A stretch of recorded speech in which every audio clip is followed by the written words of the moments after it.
Hey, it's Raegan Thorp here with the Raegan Thorp Real Estate Group, and I am so excited to have Molly Sutter here with me. Hi, Raegan. Hey, we have been working together so many years, I can't even remember. But I remember it was on that New Year's Eve. New Year's Eve was our first closing together. It was a crazy one, but we got through it. And so Molly is with Campbell Brannon now, and I'm so excited for her and her new venture there. Thank you, Raegan. Yes. I'm excited too. Yes. So we wanted to have Molly to answer some closing attorney questions that a lot of my clients have, and we'll just dive deep into these for the next couple of weeks. So the question this week is closing costs. Like, what is that? It has a lot of numbers, a lot of different categories. Can you break it down for us? Yeah, sure. So closing costs are really broken into probably 4 categories. So we have my firm's fees, and then we have the lender's fees, and we have county fees. And then if there's an HOA, you're sometimes going to have HOA fees. So Molly, tell me about your fees and also county fees as well. Okay.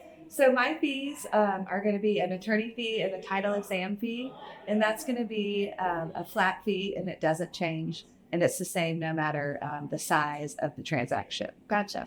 County fees are a little bit different. We do pay a flat fee to record your deed, the warranty deed and the security deed, but we're also going to pay intangible taxes and transfer taxes. And those are percentages, right? Correct. Yes. Intangible taxes are a small percentage of the loan amount, and transfer taxes are a small percentage of the purchase price. Gotcha.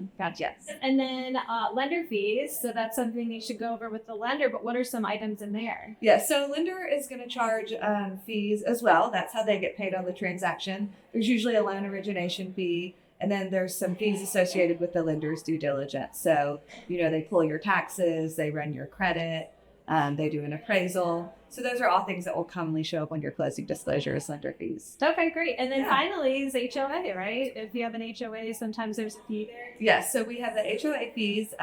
Sometimes there's an initiation fee or a move-in, move-out fee. There's also going to be, if there's a monthly installment, a lot of times the HOA will collect the first couple of months payment at closing. Gotcha. Yes. All right, to get you kind of ahead. Yes. And then there's also going to be some tax prorations that you're going to pay at closing. So depending on what time of year you close and whether or not your tax bill is out, we're going to collect some taxes and either have the buyer pay the seller prorated taxes or the seller pay the buyer prorated taxes. And again, that just depends on if the tax bill is out, if the taxes have not been paid, or if we're going to pay the taxes as part of closing. Gotcha. That is so helpful. I know, clients ask, what are closing costs? It's kind of this ambiguous, number, and it can change, obviously. I mean, it depends on the price of the house. There's percentages involved with the county. Your fee is flat. So it's really something that needs to be broken down on an individual basis, but we really appreciate you for looking at it at a high level. Sure. And if we work together in the coming years and months, we'll be, closing with Molly. You'll get to see her in person. And I really appreciate you breaking it down. Thank you, Raegan. You're welcome. We'll see you next week. Raegan Thorp Real Estate Group.